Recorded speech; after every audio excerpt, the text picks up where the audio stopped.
ডুকলিতে বেসরকারি Santiniketan medical college নির্মাণের ব্যাপারে বিভ্রান্তি ছড়াচ্ছে সিপিএম। আইজিএম এর বেসরকারীকরণ নিয়ে বিরোধী দলনেতার অভিযোগের পাল্টা দিল বিজেপি।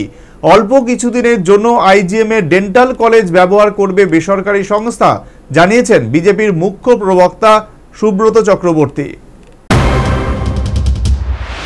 ডুকলিতে নির্মীয়মান বেসরকারি শান্তিনিকেতন মেডিকেল কলেজকে কেন্দ্র করে রাজ্যে বর্তমানে যে বিতর্ক তৈরি হয়েছে এর আগাম একটা ইঙ্গিত দিয়েছিল নিউজ ভ্যানগার্ড।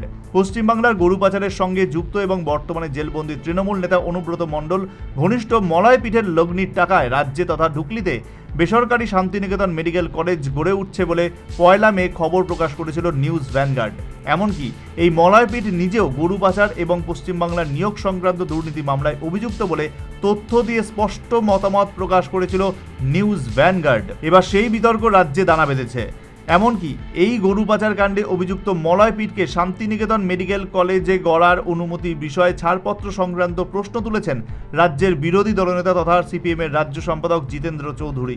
এবং এই বিতর্কিত প্রতিষ্ঠানকে ডুকলিতে বেসরকারি মেডিকেল কলেজ নির্মাণের বিষয়টি রাজ্য সরকারকে পর্যালোচনা করার ব্যাপারে পরামর্শ দিয়েছেন বিরোধী দলনেতা।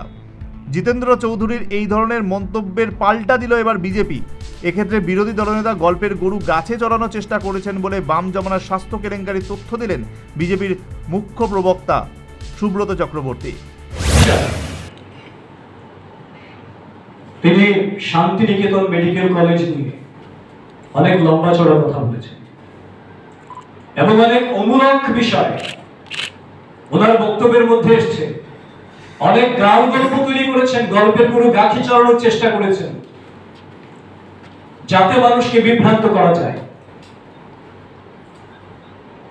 কেন করেছেন সেটা আপনারা জানেন, রাজ্যবাসী জানেন, কারণ রাজ্যবাসী ভুলে যায়নি জিনেট কিভাবে এসেছিল, কোত্থেকে এসেছিল, তার কেলেঙ্কারির পেছনে মহানায়ক কারা ছিলেন সেটা কিন্তু আমরা ভুলে যাইনি।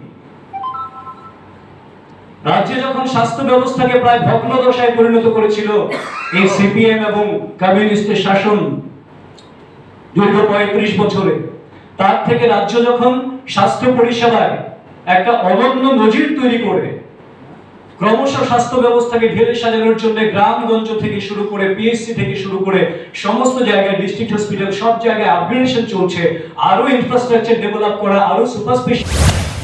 এছাড়া আইজিএম হাসপাতালকে ওই বেসরকারি মেডিকেল কলেজ কর্তৃপক্ষের হাতে তুলে দেওয়ার যে অভিযোগ তুলেছেন বিরোধী দলনেতা তা খণ্ডন করলেন সুব্রত চক্রবর্তী এবং অর্থের বিনিময়ে সাময়িক কালের জন্য আইজিএম এর ডেন্টাল কলেজকে ওই শান্তিনিকেতন মেডিকেল কলেজ কর্তৃপক্ষের কাছে তুলে দেওয়া হচ্ছে বলেও পরিষ্কার জানিয়েছেন সুব্রত চক্রবর্তী।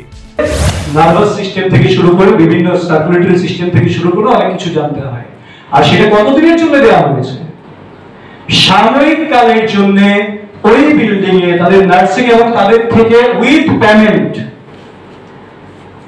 তাদের ফিজ, তাদের সিকিউরিটি ডিপোজিট সমস্ত কিছু নিয়ে সেই আগরতলা যে ডেন্টাল আইজিএম এর যে হসপিটালটা রয়েছে, টিচিং হসপিটাল, সেটাকে সাময়িক কালের জন্য অনুমতি দেওয়া হয়েছে যাতে করে ওইখানকার যে ইনফ্রাস্ট্রাকচার সেটা।